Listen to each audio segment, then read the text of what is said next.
May I request Professor Vinay Kumar Srivastava, Director, Anthropological Survey of India, to deliver Chairman's speech.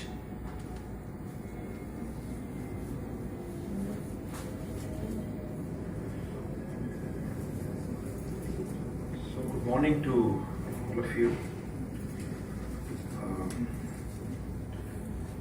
Today's chief guest, the head of the office, the other guests from different communities, my colleagues, and my friends. Well, I think it was in February 2004 that the draft of the National Tribal Policy came into existence. And I distinctly remember that the then Prime Minister, Shri Atal Bihari Vajpayee, he advised that a seminar should be held on the draft. NIRD, National Institute of Rural Development, in Hyderabad was chosen as the place where the seminar would take place on the draft. But then, as you know, this is 2014, the election was announced and this seminar on the draft was postponed almost inordinately. Then it was in July 2016 that the second version of the draft came. That was a longer piece, and A.N. Sinha Institute in Patna took the lead, and we had a seminar on this. I was one of the speakers on the draft, and the chairperson was a very eminent anthropologist of the time, Professor Satchidanand. He was the chairperson. There were many speakers on the draft. They critically examined many of the things. But one thing which emerged from all these discussions was that where is the undercoat? Where is the tribal voice?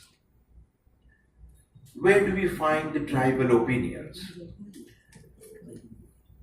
And when my turn came, I said that the major problem is that the draft was written in the English language. It was on the website of the Ministry of Tribal Affairs. And the then Joint Secretary advised comment from the people, comments on the draft. And I was told, because that Joint Secretary at one time happened to be one of my students, I was told that almost 2,200 comments came on the draft. Some longer versions appeared. There were a couple of articles in Economic and Political Weekly. One of them was by Dr. B.K. Roy Burman, and there were others who contributed. I was also one of the contributors.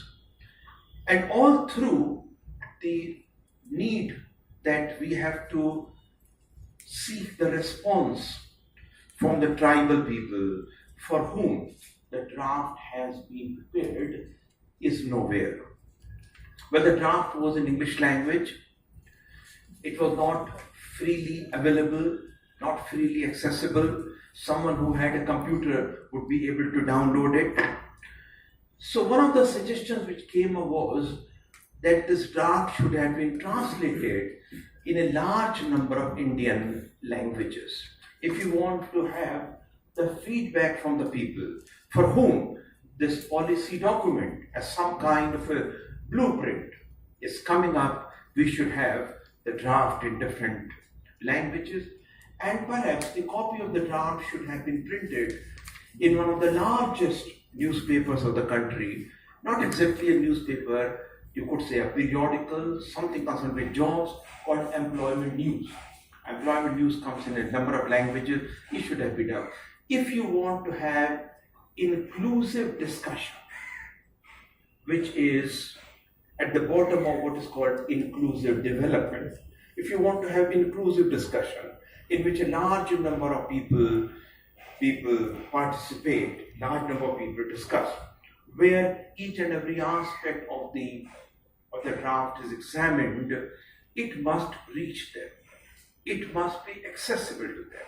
And also it becomes the earnest duty of the